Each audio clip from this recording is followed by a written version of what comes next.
Hello, Tim Kerrin here from Mortgage Choice in Kingsley.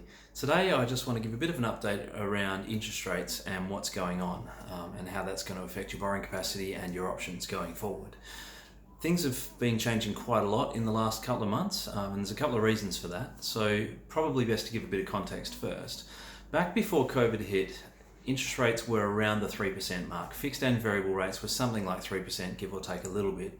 When COVID hit and the Reserve Bank and the government responded the way they did, one of the things they did that's had a big impact was the creation of what was called the Term Funding Facility, which essentially meant that in the end there was $188 billion that lenders could access. Lenders could borrow from the Reserve Bank at a rate of 0.1%, which was incredibly low, unprecedentedly low. They were then able to add their margin on it onto that 0.1% and sell that money as home loans. And so for that reason, they were able to charge interest rates between 2 and 2.5%. And so suddenly fixed rates in particular over 1, 2 and 3 year periods fell down to not much far above 2% and eventually below 2% by the end of last year. Meanwhile, variable rates didn't really move much at first, and ever since then have gradually trickled down to the point where maybe a couple of months ago it looked like variable rates were about to become pretty similar to fixed rates or weren't far off. What's happened more recently is that term funding facility, that $188 billion, has all been used up, and so lenders don't have access to that anymore, and that means they need to go to their traditional funding sources. People putting deposits in their bank accounts, securitized funding, their own balance sheets, going offshore, and those traditional funding sources don't cost 0.1%, they cost more than that. And so because the lenders are paying more for the money, when they ideally add the same sort of margin on, they have to charge you more for the money to make the same sort of profit, effectively. For that reason, over the last few weeks, fixed rates have started to shoot up. And so we're looking at now a situation where, depending on the details, you might find that the fixed rates available to you are actually higher than the variable rates available to you. For example, just today one lender put their variable rates down and their fixed rates up, and that created a situation where they went from variable being more expensive to fixed being more expensive over a 2 and 3 year period. So that's kind of what happened today in that example. Is kind of symbolic of what's happened more broadly in the market over the last few weeks. And so the way I've been approaching things for the last 18 odd months, which is that it seems that fixing is a great way to save money, I'm not convinced that's true anymore, and that's not to try and predict what's going to happen in future, but up until recently the thinking has been that variable rates would have to drop a lot for a fixed rate to turn out to be a bad deal over time.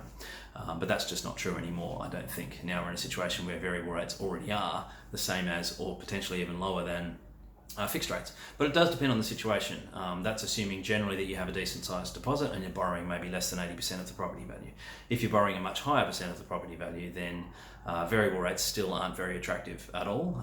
Fixed rates in some cases still are. So it depends on the details, and that's something we should talk through in your individual situation if we need to. The second thing is the interest rate buffer that's changed. So I talked about it a bit in my video last month, and it's kind of becoming old news now, but it's now starting to actually have an impact, which is that until recently, APRA, the Australian Prudential Regulation Authority, was requiring lenders to add on a 2.5% buffer onto the actual rate a customer is going to get when they're assessing your ability to repay it. That is, allowing for rates to go up by 2.5% and making sure you can still afford it. That rule has just changed to 3%. Now, lenders were basically assessing it around 3% anyway, so it didn't have any immediate impact.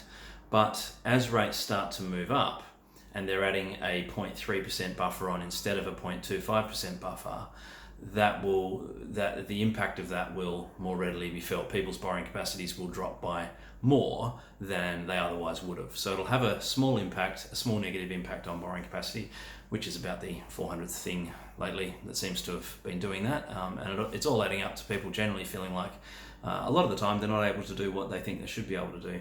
And I think sometimes that feels unfair, but broadly speaking, it's symptomatic of the fact that interest rates are the lowest they've been in the history of Australia. And our authorities don't think that it's responsible to assume that that's going to continue, to make sure that we give you a loan and say it's okay when rates are the lowest they've ever been, because they'll probably go up. So those are the two key things I wanted to talk about today, just to understand what those buffers are doing and also what's happening with interest rates and why. So I hope that helps, and if it brings up any questions, feel free to ask. Thanks.